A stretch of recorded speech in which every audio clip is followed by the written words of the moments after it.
Hi, there are a couple of elements that controls the effectiveness and existence of humans, some of which you probably know about, and I would want us to talk about one, which is the mind. The mind is a very strong force. It has a capacity to make and mar anyone who gives it uncontrollable access into themselves. So today we're going to x-ray mind control. How does your mind function? What are the things that you do to keep your mind in a healthy, stable form? There are people who have lost it because they've allowed their mind the power and the control to take them from where they should be to where they shouldn't. Whereas there are other people who have been able to gain control because they have taken power in their hands and educate, form, control, conform their mind to the point where it is submissive to them. Human beings will have the capacity to work with ourselves and to build ourselves to the point of excellence. The mind is a huge tool. God gave us the mind so it can work with us, collaborate with us to achieve where we need to be. Now, the question is, are you struggling to have control over your mind? Is your mind taking you round a roller coaster every day where you become powerless, ineffective, confused, and probably depressed? Hey, don't break out. Calm down, take a deep breath, journey with me on these tips that I have, and they are tested. I believe they will help you in your journey to gaining control and being liberated from the uncontrollable force of the power of the mind. The mind is to work in collaboration to help you and I become who we need to become, because it is a tool among other tools that we carry, that the universe is giving to us to manifest the greatness that we're born to be. I would want us to talk about the first thing you should take into cognizance as you work on controlling and empowering yourself in the terms of your mind. Beware of your thoughts.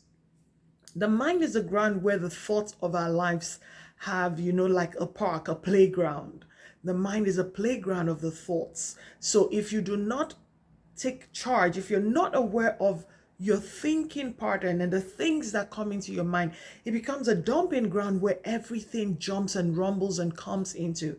At the end of the day, you're stressed, you're tired, you haven't achieved anything for yourself, and honestly, you become depressed because you probably started out your day with the intention of wanting to do a thing, and then several other things just came at you, and then you're lost in the whole roller coaster of thoughts. It has happened to me, so you're not alone, and trust me, there are a lot of other people that go through the same thing. Sometimes I'm sitting on the table and I'm just trying to enjoy a meal, and then my mind is everywhere. I pick my phone, I drop it, I pick a book on the same process of having a meal. So we need to be aware of our thought pattern. We need to tell ourselves, this is what we want to do, this is what I am going to do, and you stay at it. I have gotten to the point where I tell myself, no, I'm not going to pick my phone when I'm eating, or no, I'm not going to do that when I'm doing this.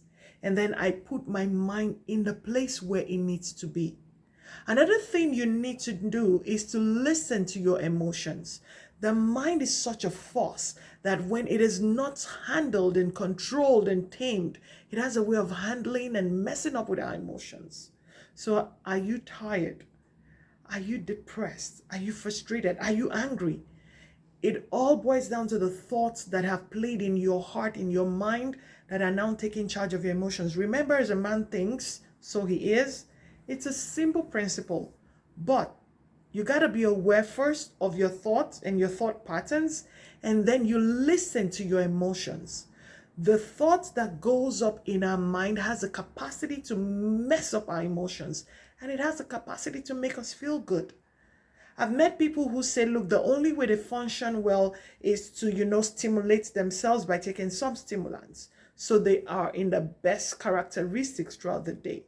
However, I want to put it out to you that you do not need to be in any form of stimulants or any form of, exciting substance to get you to the point where you're in charge of your emotion. If you listen to your thoughts, if you understand the pattern and you begin to listen to your emotion, when you notice that you're probably getting angry or you're probably getting frustrated, you want to ask yourself, what is going on in your mind?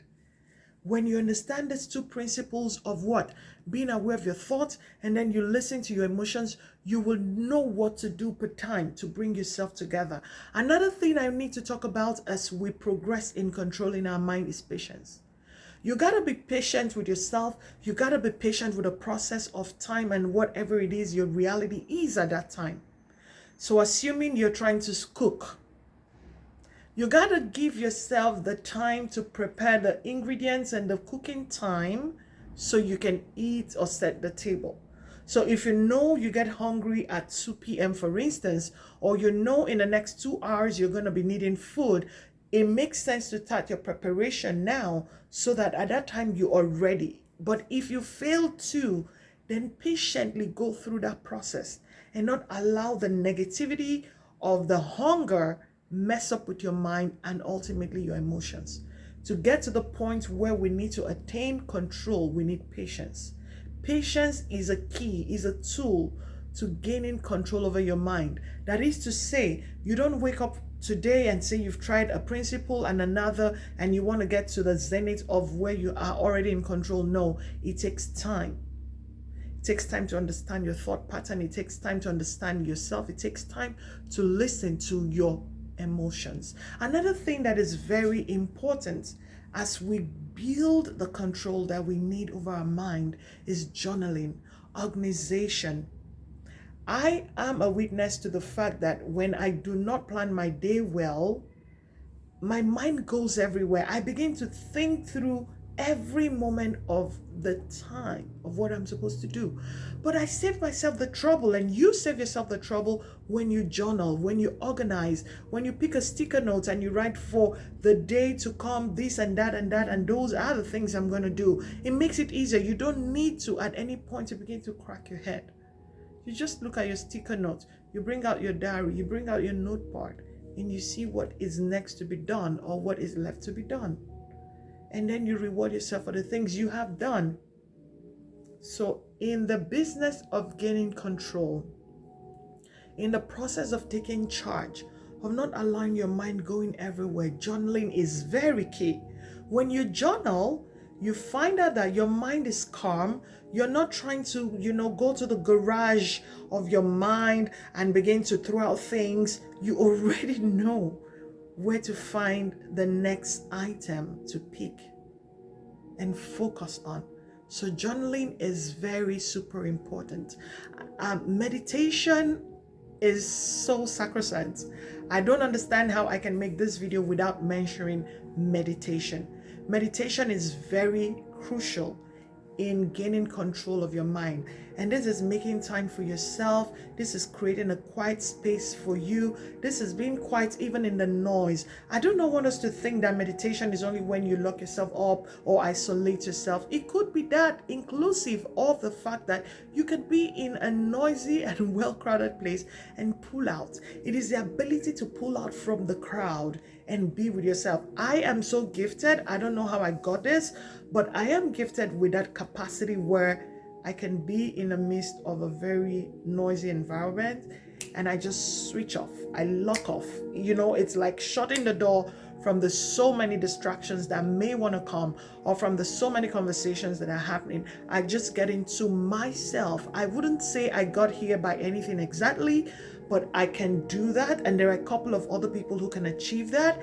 If you can, it is beautiful. If you cannot, one way to help yourself from the so many noise and there's so many things that are happening in the world or in your space is to pull back intentionally and make out time for yourself. When we do that, we begin to send signals to the mind. The mind begins to know that you are serious about yourself, you want to take control, and you're in charge. You see, it's like having a dog. If you do not tame the dog has the capacity to go wild, and I mean very wild. So your mind has the capacity to go wild. Trust me, the mind is a master. If you do nothing about it, it will do something about you. It is always doing something, actually. It is never resting, always working. So you got to up your game, take charge. Again, I would want to cap up by saying, be aware of your thoughts. It is very important. Listen to your emotions. They are very important. They rule us whether we like it or not. Be responsible of your actions and your reality. Take charge. Be intentional about yourself and know that your best is yet to come.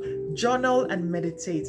This is your girl. It is Speak Out with Lucy. I love you. Until I come your way again some other time. Stay blessed and take charge of your mind. You're the boss. Peace.